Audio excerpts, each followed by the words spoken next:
E aí, pessoal, eu sou o Lucas, biomédico, e hoje eu vou te contar tudo o que você precisa saber sobre a hidroxicloroquina. Eu vou te contar de onde surgiu a ideia de testar a hidroxicloroquina contra o coronavírus e o que a gente sabe sobre isso até hoje. Mas antes, já clica no gostei aí embaixo e se inscreve no canal. Então vem comigo. A cloroquina e a hidroxicloroquina são medicamentos usados há muitos anos para tratar malária. Mas além da malária, a hidroxicloroquina passou a ser usada também no tratamento de algumas doenças autoimunes, como lúpus e artrite, por causa do seu efeito imunomodulador. Por isso, ela se tornou um medicamento amplamente usado. Mas Lucas, o que isso tem a ver com o coronavírus? Bom, pessoal, como eu já expliquei aqui nesse vídeo, se você não assistiu, vai lá assistir, uma estratégia muito usada é o reposicionamento de medicamentos, que é quando o medicamento que já existe no mercado é testado para o tratamento de uma outra doença. Isso diminui o tempo que demora para o remédio ser liberado. Isso aconteceu com o Viagra, por exemplo, que foi inicialmente aprovado para o tratamento de dor no peito, mas depois passou a ser usado também para quem tem, você sabe, né, disfunção erétil. E essa estratégia também está sendo usada agora na pandemia do coronavírus. Medicamentos usados para tratar ou controlar o HIV, o ebola, a gripe comum, o câncer de próstata estão sendo testados em pacientes com Covid, o que encurta o tempo para a gente ter um medicamento eficaz. E é aí que entra a hidroxicloroquina. Ela já vinha sendo testada também para outros vírus, como o vírus da dengue, zika, HIV, chikungunya, e foi também testado e usado durante a epidemia de SARS em 2003. Então o mais óbvio era que ela fosse testada agora, né, já que ela já tinha sido testada antes. No dia 4 de fevereiro saiu o primeiro artigo mostrando que a hidroxicloroquina era capaz de inibir o coronavírus em células cultivadas em laboratório. Ou seja, aqueles testes in vitro que a gente já está cansado de ouvir falar, né? Em março, um outro estudo mostrou a mesma coisa. E começaram a sair alguns poucos estudos sobre os testes clínicos, usando a hidroxicloroquina em pacientes hospitalizados lá na China. E aí esses estudos eram iniciais. Eles foram feitos com um número pequeno de pessoas e tinham várias falhas metodológicas. Só que essa história da hidroxicloroquina repercutiu mesmo depois de um estudo realizado lá na França, publicado em março, que sugeriu que o uso do medicamento, junto com a azitromicina, poderia zerar a carga viral em apenas 6 dias. O estudo foi feito só com 36 pacientes. Ele tinha muitas falhas, excluía da análise alguns pacientes que morreram e foi duramente criticado pela comunidade médica e científica. Só que mesmo assim, o FDA dos Estados Unidos, que é equivalente à Anvisa do Brasil, emitiu uma autorização para o uso emergencial de hidroxicloroquina para tratamento de um número limitado de pacientes hospitalizados com Covid. E aí eles seriam monitorados, até porque, de acordo com o próprio FDA, e igual a gente sempre ouve por aí, né, mais estudos eram necessários para comprovar que o medicamento funcionava. Só que nesse momento, o Trump já tinha falado que a hidroxicloroquina ia salvar vidas e a fala dele repercutiu em pessoas de vários países do mundo. Várias pessoas começaram a correr para comprar o remédio e também repercutiu em alguns apoiadores aqui do Brasil. Então, no início, a hidroxicloroquina começou a ser usada exclusivamente em pacientes hospitalizados com Covid e muitos ensaios clínicos começaram a ser realizados também. Não existiam evidências fortes e concretas que ela funcionava. O que tinha era pequenos estudos pontuais, observacionais, de que ela podia ter alguma ação. A gente também já fez um vídeo reagindo a uma notícia que explica bem o que são esses estudos observacionais. Pensando bem, a gente na pandemia já fez vídeo pra caramba, né? Beleza, a gente tinha alguns estudos observacionais sendo feitos. Esse estudo da França, que foi muito criticado, e tinha principalmente estudos in vitro, em que foi mostrado que a hidroxicloroquina impedia o vírus de entrar nas células. Também outros estudos com outros vírus mostrando essa ação da droga. Essa soma de evidências começou a disseminar por aí a ideia de que a hidroxicloroquina se comportaria como uma barreira inicial, impedindo a entrada do coronavírus nas células do nosso corpo, no caso do uso profilático, né, que é aquele que a pessoa toma antes mesmo de ficar doente para se proteger, e para o uso precoce, evitando que o vírus ele se espalhe nos primeiros dias de sintomas. Mas não existe nenhuma evidência de que isso possa realmente acontecer. Mais uma vez, até essa época a gente só tinha estudos in vitro e alguns poucos estudos observacionais de pessoas que usaram hidroxicloroquina no hospital. Pô, se funcionou in vitro, por que a gente não usa em humanos direto, já que a gente está numa guerra, né? E a gente não quer mais perder vidas? Já que tem alguns estudos que mostraram que ela tem algum efeito. Você também deve ter feito essa pergunta, não é? Só que eu vou te explicar. Para fazer os testes in vitro, os cientistas colocam lá as células numa plaquinha e aí adicionam um vírus e depois o medicamento para ver o que acontece depois que eles colocam o remédio lá.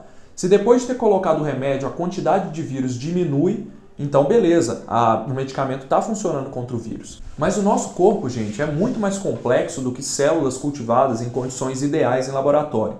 E é por isso que menos de 10% dos remédios testados em células chegam até as prateleiras das farmácias. A cloroquina e a hidroxicloroquina já vêm sendo testadas há um bom tempo contra outros vírus, com resultados muito bons nos testes in vitro. Mas quando os testes são feitos em animais de laboratório ou em humanos, esses bons resultados não são observados. A cloroquina não funcionou em testes em humanos para dengue e influenza e nem em animais para o ebola e chikungunya. E olha o perigo, para a chikungunya, a cloroquina pareceu agravar a doença. Isso mesmo, ela tinha funcionado nas células em laboratório, impedindo a replicação do vírus, assim como a gente mostrou para o coronavírus, mas quando o teste foi feito em macacos, a cloroquina aumentou a quantidade de vírus chikungunya, o que agravou a febre e piorou a resposta imune. Já em humanos, a cloroquina foi usada na fase inicial da chikungunya e não teve nenhum efeito benéfico. Pelo contrário, ela diminuiu alguns mediadores inflamatórios importantes, o que pode atrasar a criação de uma resposta imune de memória. Então é muito, mas muito perigoso testar medicamentos em humanos sem antes ter bons resultados nos testes em células e animais, principalmente uma doença nova, em que a gente sabe tão pouco, como o coronavírus. Outra coisa que a gente tem que ter cuidado é no mecanismo de ação de um medicamento. A cloroquina e a hidroxicloroquina agem impedindo que o plasmódio, o parasita causador da malária, entre nas nossas células do corpo. E ela faz isso alterando a acidez da estrutura responsável pela entrada do plasmódio na célula. Como muitos vírus usam essa mesma porta que o plasmódio usa para entrar na célula, faria sentido até pensar que se a gente usasse hidroxicloroquina contra o vírus, ela impediria a entrada do vírus nas células, O problema é que o coronavírus ele não usa só esse caminho para entrar na célula. Pelo contrário, a principal via de acesso do coronavírus não é essa. O coronavírus possui proteínas na sua superfície que reconhecem proteínas ali na membrana das células, proteínas específicas dessas células, e aí ele se liga nessas proteínas e se funde com a membrana. Esse é o mecanismo mais tradicional desse vírus. E sabe quais células apresentam essas proteínas? Justamente as células do sistema respiratório, que é a que o vírus mais ataca. Então, o suposto mecanismo de ação que justificaria o uso da hidroxicloroquina na Covid parece irrelevante. A hidroxicloroquina fecha uma porta que o coronavírus já não gostava muito de usar e deixa a favorita dele lá aberta. Você não deve estar acreditando muito nisso, Até porque os estudos in vitro já mostraram que a hidroxicloroquina tem sim uma ação antiviral.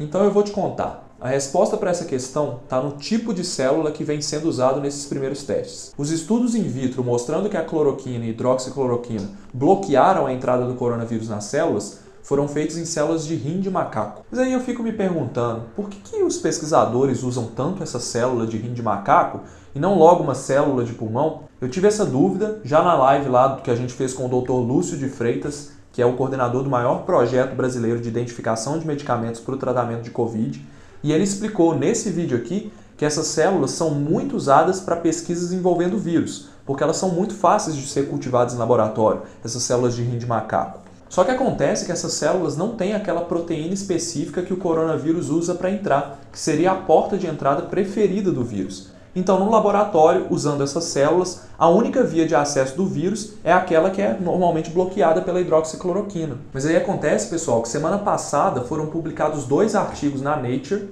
que mostraram que, de fato, a hidroxicloroquina apresenta ação contra o coronavírus nas células de rim de macaco, mas esse efeito não é observado nas células humanas de sistema respiratório. Esses resultados diminuem muito a chance de hidroxicloroquina funcionar em humanos contra o coronavírus. Inclusive, pessoal, se esses resultados tivessem sido publicados antes, lá em março, quando toda essa história de cloroquina começou, provavelmente muitos testes clínicos nem tinham começado.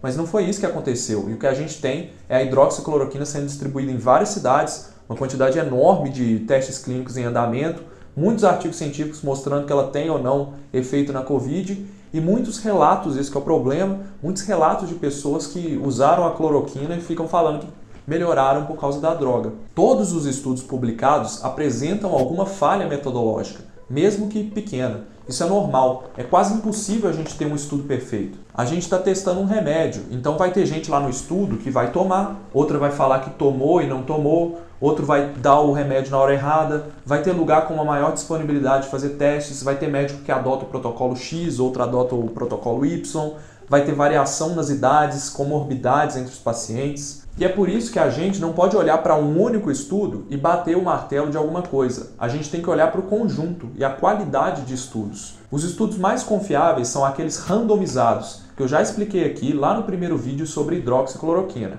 Nesse tipo de estudo, os voluntários são divididos aleatoriamente em dois grupos. Um grupo que vai receber o remédio testado e o outro grupo que vai receber um tratamento tradicional, caso exista, né? Se não tiver, eles vão receber um placebo. E o resultado desses dois grupos vai ser comparado. No Brasil, a Anvisa exige pelo menos 2 desses testes clínicos randomizados completos, com o mesmo resultado positivo, para aprovar um medicamento. Não é permitida a aprovação de medicamentos com base apenas em estudos observacionais, porque eles apresentam muitos fatores de confusão, que dificultam a gente saber se o efeito observado ele realmente foi causado pelo medicamento testado, o que eu também falei naquele vídeo da cloroquina. Pô, velho, que vídeo completo, né?